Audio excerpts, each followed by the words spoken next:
How you doing? This is a talking dude. Thank you very much for watching. Subscribe to this channel and let's talk about Brexit.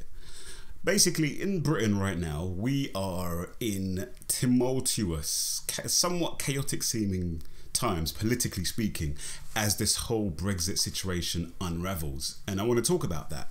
My opinion, to cut a long story short, my opinion is that although this chaos might be, unnerving, unsettling, worrying, and it is unnerving, it is unsettling, it is worrying, it's necessary. It's completely and utterly necessary because as a country, Britain has to come to grips with itself. Britain has to come to terms with the fact that we as people, British people, the citizens of this country need to be involved in the decisions that affect our lives and the decisions that are going to impact on our futures, on our jobs, on our homes, on our families, on our, ability, on our wealth, on our employment, on our, all of these, on life generally speaking. We need to take an active part in it. And I think what people don't like with regard to the whole Brexit situation at the moment is that a lot of us probably just thought, look, we'll just vote in the referendum and that'll be it. We'll just leave or we won't leave and then that'll be it. Once in a lifetime, once in a generation opportunity to kind of, to have that impact. That's what we hoped. That's what we told would happen. There were people at the time who were saying no, particularly with regard to if we vote to leave. There were people who were saying that no, they will not allow it to just be a leave situation. But to be honest, I think that for me personally, anyway, I had an overly simplistic view of things anyway. I had a view of things that I didn't understand. I did not understand, really. I didn't understand the British Constitution. I did not understand the way that all of the different checks and balances work. I did not really understand that referendums can have a real spanner in the works impact when it comes to the British Constitution, when it comes to the political system. I didn't understand all of these things. And really, even it's only really the last 3 or 4 months. So we're talking about autumn of 2018, over 2 years after the referendum. It's only really now that I'm even beginning to grasp the enormity of what is happening in this country and the enormity of what the Brexit referendum, the impact, the enormity of that impact and what is unleashed with regard to this country. This country is run by a representative democracy. We have a parliamentary system where we elect representatives to basically vote on our behalf in Parliament. We don't technically in this country, we don't really vote for a government per se. We might think we're voting for a government, as in a prime minister and the cabinet and so forth. We might think that's what we're doing, but we're not really. What we're really doing, we're voting for who we want to go into Parliament in order to represent us in the votes that matter in Parliament. That's really what we're voting for, and I think that's a level of ignorance that I had, and I think a level of ignorance that a lot of people have had. We think that we're going to vote Labour or Conservatives or Greens or Lib Dems or whoever. We're going to vote for them because we want them to become the government. And then whoever becomes the government will just rule the country and just do what they want to do. But what Brexit has shown and what the subsequent election in 2017 has shown is that it's not that easy. It's not that straightforward. A government can even have a massive majority, and yet an issue like Brexit could cut the party in half with regard to those who are in favour of a certain course of action, those who are against it, in which case the government is going to have to rely on other means to get through whatever it is they want to get through. And that is a good thing. This is something that I tweeted about the other day. It's a good thing that Theresa May cannot just come up with a deal and push it through Parliament. It's a good thing that Jacob Rees-Mogg can't do that. It's a good thing that Anna Soubry or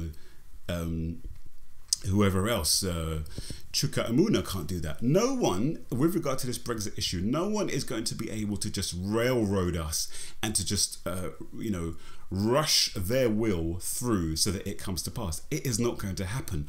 Parliament in this country, Parliament is sovereign. And by the way, Parliament doesn't just mean the House of Commons. I learned recently. Parliament is the House of Commons, the House of Lords, and the monarch together form Parliament. That's Parliament. You know, and if Parliament can't agree, if Parliament doesn't accept something, it's not going to happen, no matter how much that particular... You can think about, for example, the Iraq War. The attacks on Iraq, the wars of invasion, the various wars of invasions, would not have happened if Parliament hadn't have voted them through. You know, so I guess the point I'm making there is that the system in this country, the political system in this country, is a lot more complicated and a lot more nuanced, and is a lot more has a lot more safety checks built into it than we might perhaps want. There's people I know, for example, there are Brexiteers who would love... They just want Jacob Rees-Mogg to become Prime Minister so that he can just come up with a Brexit deal that, you know, they really want. They want the completely free trade, you know, get the borders back. They want complete independence from the European Union, and then everything's going to be fine. We could just be a swashbuckling free trade nation on the high seas. But Jacob Rees-Mogg isn't going to have any more power to get his will through Parliament than Theresa May is. If anything, he will have less, because there's an even smaller number of people in Parliament, MPs, members of Parliament, our representatives. There's an even smaller number of those who will be in favour of just a complete no-deal Brexit than would be in favour of what Theresa May has come up with. And you know what? In my opinion, Theresa May's deal is bogus and dodgy, but it's somewhat approximates the best that can be got right about now. They've prioritised the ending the free movement of people over and above everything else, including political independence from the European Union. You know, so that's the best deal that is on offer at the moment. But the situation in Britain right now is such that we are at an impasse. We don't know where to go. Peter Hitchens, I remember, he's talked about the referendum for a while now, and he said that he was opposed to it. He didn't want it to happen because he knew that it would trigger a constitutional crisis. And my understanding of what a constitutional crisis is whereby it is unclear how the country is going to move forward on a particular issue. It's unclear who has the authority to kind of make the decision. Is it the people? You know, it's a romantic notion to say the people are sovereign in this country, and indeed the people did vote on the referendum to leave the European Union. And this is, in retrospect, it was perhaps a mistake to just call that referendum, and certainly a mistake to call a referendum with such a simplistic question. The question was basically, you know, do you think the European Union should leave... Sorry, the Britain should leave the European Union or should remain in the European Union? Such a simple binary choice, yes or, you know, remain or leave. Most people voted to leave. However, let's be honest, hand on heart, if you were to ask the people who voted to leave, okay, if you were to ask them at that time, okay, and what would you like the specific future to look like under this new non-EU member scenario, there would be a lot of disagreement. Some people might have wanted a Norway, you know, for Britain to basically join the European Free Trade Association, which it founded 50 odd years ago. Some people would want a no-deal Brexit, us to just crash out on World Trade Organization rules as it's being put forward. Some would want us to have spent a lot of time, you know, negotiating a free trade deal over many, many years to be something like the Canada deal, which took 7 years to negotiate and then to leave. But all of those questions, that whole nuance was completely absent. It was just, we leave or we remain. And because of that lack of nuance, because of that lack of, I would say, maturity, because of the simplicity of the question, we're in this mess. And I make no bones about it. I blame Parliament for this. I blame Parliament because it wasn't just David Cameron who came. It wasn't him who just came up with the question. Clearly, the Conservative Party needed to, or felt like they needed to put this referendum commitment into their manifesto for the 2015 general election in order to stymie UKIP, in order to prevent UKIP from stealing more of its votes. Let's not forget, UKIP in 2014, I think it was, became the biggest party in the European Parliament. In the 2015 general election, even with the commitment to the referendum in the Conservative Party's manifesto, which would have brought, you know, basically kept a lot of voters who would have otherwise went off to UKIP. Even with that, I believe it was something like 4 million people still voted for for UKIP. UKIP was a huge electoral force at that time. So I understand why the Conservatives, because obviously the Conservatives are UKIP's kind of carcass, if you like. That's where UKIP gets most of its votes from, is the Conservative Party. And so I understand why they did that. I understand, you know, when it comes to elections, you put stuff in there that you think is going to play well with the electorate, and so we got this EU referendum commitment.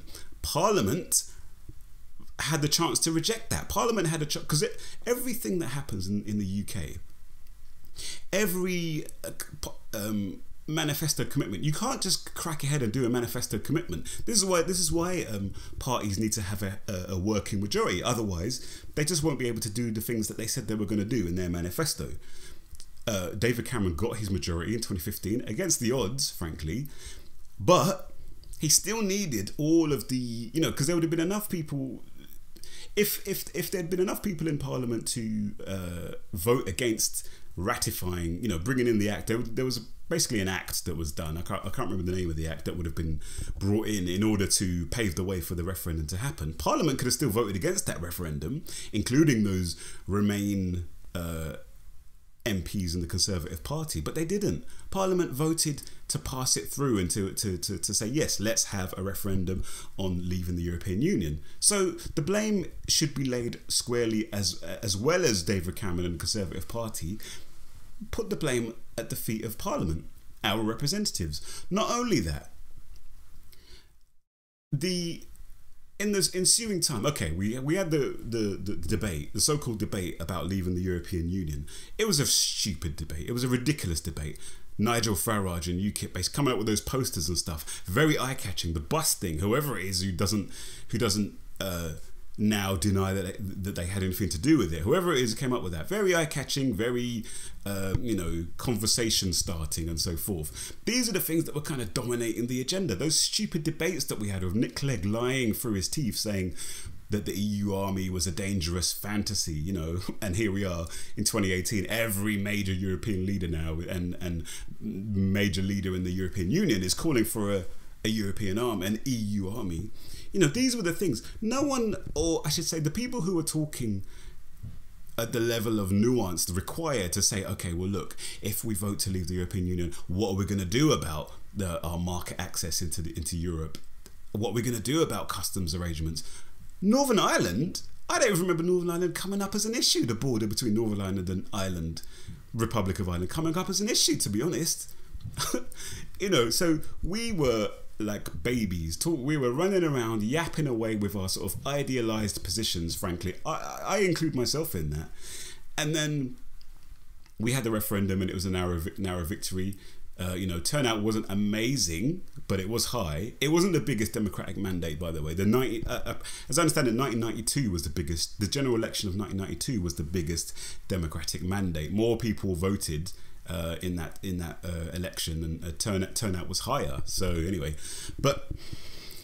so there we go. We had the referendum. Nigel Farage disappeared. The Brexiteers basically. I remember it was a couple of days that no one said anything, because I think they were as shocked as everybody else was that the result happened. But then what happened? Parliament rushed to trigger once the Conservatives had sorted their business out. Parliament rushed to trigger Article 50. I remember at the time I was like, yeah, let's get on with Article 50. But in retrospect, that was a stupid thing to do, because it gave us a 2-year ticking deadline to get everything sorted out. And as I said, we needed years to work out. We needed years, it turns out, to have the debate that we really should have had before, either before the Referendum Act was passed or before the referendum happened. So between in the run up to the actual referendum, we needed to have, I think, years of debate, open debate and discussion. But now here we were. We haven't had that debate really, and we've got 2 years to actually decide exactly what's going to happen, get the EU to agree if we're planning on having a deal, and then to leave. It was just not enough time, and yet Parliament voted overwhelmingly. I remember Jeremy Corbyn, I believe that was one of the ones where he did a 3-line whip saying that all Labour MPs had to vote for it. You know, again, the blame is at their feet. We then had a general election in 2017. The Labour Party and the Conservative Party both stood on manifestos that committed to abiding by the referendum result, committed to leaving the single market, the customs union, ending free movement of people, and so forth.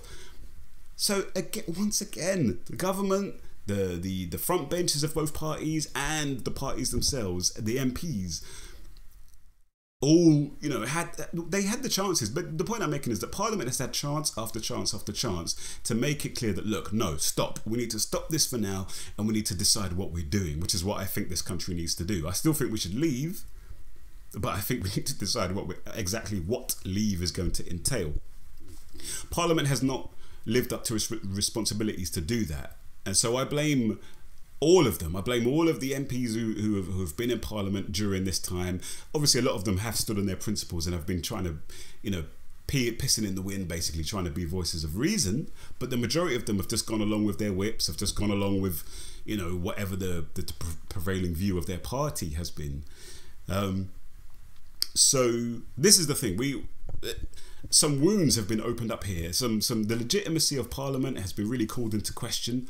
Not to say that we should get rid of Parliament or anything like that, but for me, it means that I need to just be a lot more switched on and focused on what actually is my representative in Parliament doing. What's their view of these issues? How are they voting? What's their voting record, and so on and so forth. Now, on the issue of referendums, just to quickly speak, for the last 6 months or a year or so, I've been looking into the Switzerland system. And they have a system whereby, you know, referendums are built into all levels of their government, from local, cantonal governments, you know, and also federal government. And their system is one whereby it's codified. There's going to be a period of discussion, of debate, involving all the different stakeholders. There's going to be alternatives to put forward. There's going to be, you know, information will be sent to everybody who's going to vote in it, letting them outlining all of the key issues and the key ideas and the key points of the discussion.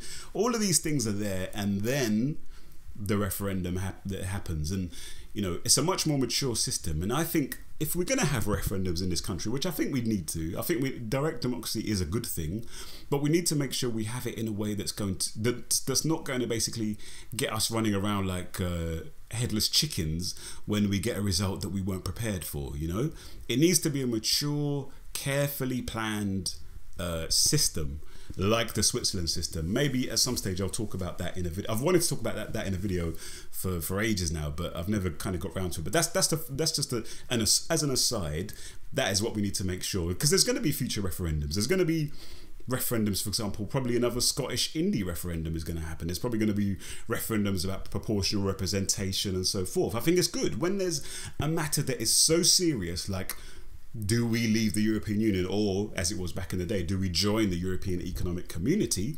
Yes, we should have referendums, because we can't just, for something massively constitutionally important as those issues, we need to go direct to the people, but we need to do it in a way which is sensible, which is orderly, in keeping with the kind of mythical British sense of fair play and procedure and so forth. It needs to be done right. Frankly, Britain right now is a bit of a laughingstock in the world, I think, particularly in the democratic world. It's a little bit of a laughingstock, perhaps unfairly. You know, I say perhaps unfairly because, as I say, the fact that we have these checks and balances between, you know, within Parliament, between Parliament and the government, between the government and even the judiciary, the law courts, between the judiciary and the Parliament, and you've got the monarch there. Monarch hasn't really done anything of note for a couple of 100 years or more, but they're there, you know. People have said, for example, that the Queen should have stepped in when Parliament passed the European, Communities Act, which took us into the European Economic Community. The Queen should have stepped in and said, no, this is basically against our constitution. This is, you know, is it treason, they say it is, or something like that. But then you also have the populace. Obviously, all of those entities that I've just spoken of ultimately are supposed to be there serving the people. But then you've got the people themselves. We have our own voice in this country. So we've got to have a system, and we do have a system in this country which kind of balances them all. And the fact of the matter is that politics is complicated. the days when we could just kind of sail along, governments would get elected on gigantic mandates, majorities, and then all of the MPs in that parliament would just vote, you know, according to how the whips say, and it would all be just cushy and quiet. No, those days are over. I think a lot of that stems from the financial crisis of 2007-8. I think since then people are a lot more skeptical about the political and economic elites in this country, and that's a good thing. But it does mean that we're going to have to get used to these kinds of periods of, for example, coalition governments are going to become the norm. You know, we've only had a government with a majority for what, 2 years in the last 8 years. Since 2010, the last government that had a clear majority of its own was the Labour Party in 2005 to 2010. That was the last one. Since then, you had a coalition, the Con-Dem coalition of 2010 to 15. Cameron had a couple of years of majority, but then, you know, when May did the election 2017, their majority went. This is the norm, I think. And here's another thing as well. Sorry to kind of rant, but here's another thing. People who are in favour of proportional representation, which, to be honest, I don't think I am in favour of proportional representation, because I like the fact that we as constituents in particular geographic areas have, the person who represents us has a direct link with the people who voted for them. I think what we need to have more of is accountability, whereby we should have the ability to recall our MPs. If we are not, as constituents, not happy with what the MP is doing, we need to be able to recall them and force another election. This, for example, would have been very useful during Brexit, whereby you got constituencies which are served by MPs who are voting, say, Remain, but the rest of the constituency was voting Leave.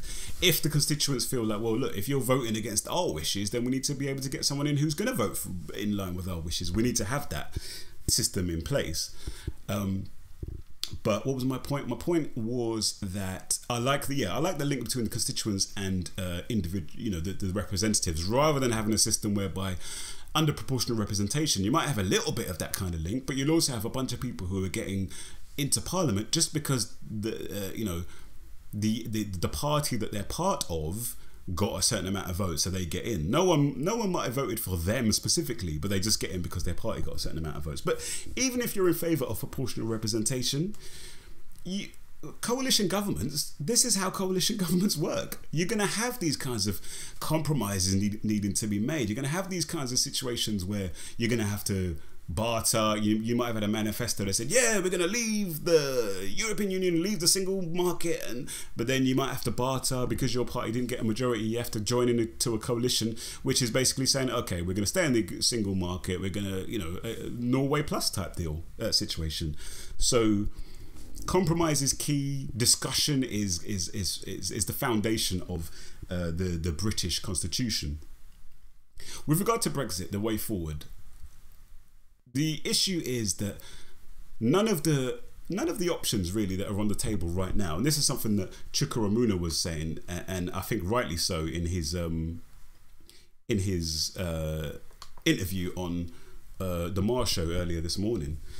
There isn't a clear majority for any of the options. There isn't a clear majority for remaining in the European Union. But let me put it this way. There isn't a clear majority for any of the particular steps to get to wherever it is that you want to get to. There's not a clear majority for a second referendum. There's not a clear majority for a Norway Plus deal. There's not a clear majority for a no deal. So what do we do? Where do we go? How are we going to get out of this impasse? I don't know. I am of the impression, like I say, I would like us to leave still, but I'm swung toward the Norway type option. I think that we just need to be realistic and understand that this idea of having a no-deal Brexit. Remember Farage and people were telling us that the Germans won't let us crash out. They need us because they sell us cars. Of course, they'll come begging to us to do a free trade deal. Well, they really didn't. That card was really overplayed. We overplayed our economic importance to the European Union, and now we're looking, in that sense, we're looking like silly buggers, frankly, in the eyes of the European Union. But so this is why I think we need something like a Norway type situation. We want to go back to something like what the European Economic Community was. stripped of all of the political union stuff and stripped of all of that kind of movement toward a European superstate. We just want the economic cooperation. We want the free, movement of. We want the free trade. Yes, we want free trade. We want the easy access to each other's markets. Even with the free movement of people, frankly, poll after poll shows that free movement was not the top issue for people who voted leave. Sovereignty was the top issue, and that's what I think the Norway option gives us. Because yes, there's but we have to have compromise. There's going to be an element of these laws that we do have to take on as members of the European Free Trade Agreement, but it's a much smaller number of laws than would be the case within the EU. And furthermore, if we join the European Free Trade Agreement or Association, whatever it is, EFTA, we would then that body would then become a lot more powerful and then would have a lot more clout in negotiations with the European Union. I think, I understand that even with free movement of people, there's within EFTA there's the opportunity to kind of put on emergency brakes if that feels like it's becoming a big problem. I believe Liechtenstein has done that. So that's what I think that we need to do. And I think I think a second referendum wouldn't be a bad idea, or a follow-up referendum wouldn't be a bad idea. But if the referendum is basically either remain or a number of other options, so Norway or no deal or Theresa May's deal, I think that's unfair, because basically you're splitting the leave vote, whereas you're keeping one homogenous remain vote. And so you're obviously going to end up with the remain a vote to remain, because you might have a majority of people would vote for one of the leave options. So you might have, say, 60% of people would vote for one of the leave options, but because no one of them got more than the 40% that the remain option gets, you will remain, if you understand what I mean. And the problem with this is you might say, well, that's tough luck. That then sows up even further problems for the country over the next years and decades, which is another perceptive thing that Chukwuemeka said, is that he said that basically he doesn't think this whole issue is going to be properly resolved within the next generation or more. And I think that's right. I think no matter what happens, if we remain or no matter what type of leave that we do, these debates are going to go on. We have to go up. We have to get used to this level of debate, of discussion, of disagreement, of angst, and so forth, because that is the future. And I think basically what we should do as far as a referendum goes is that we should have a referendum on how we want to leave. Not a referendum on whether we should leave or remain, but a referendum on which of the options do we want to take with regard to leaving the European Union. I think what we should do, I think we should postpone, or we should put Article 50 back to allow us the time to have that national discussion. Say give it a year, to and make sure that we have the mechanisms in place to make sure that people get involved in this debate. That we have to, if we have to have the, I don't know, specific kinds of parliamentary discussions taking place and so forth beforehand. I don't know, some way of making sure that we all get involved as much as we want to and we can, so that then when we vote on the options, I think a Norway deal would easily win in that kind of scenario. Then we can, as a country, come together and compromise and say, look, okay, fine, a bunch of them might have wanted to remain, but this is the option that we voted for, and we're going to go for it, and we're going to make it work for the country. That's my best guess at the moment as to how we can get out of this impasse. Other than that, I don't know. I just don't know. I don't know where this country is going to end up if we carry on as we are now, where people are just being so dogmatic and so foolhardy, in my opinion. I don't know where we're going to end up, and frankly, these are our lives that we're talking about here. Some of, we've all got jobs, we've all got families.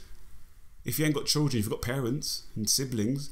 We've got property, we've got assets, we've got all of these things. This affects us directly, so it's not a joke. This isn't a joke thing. And just like we wouldn't deal with our personal affairs in a haphazard kind of, I'm just going to do what I want to do, I don't want to work, so I'm going to leave my job, who cares?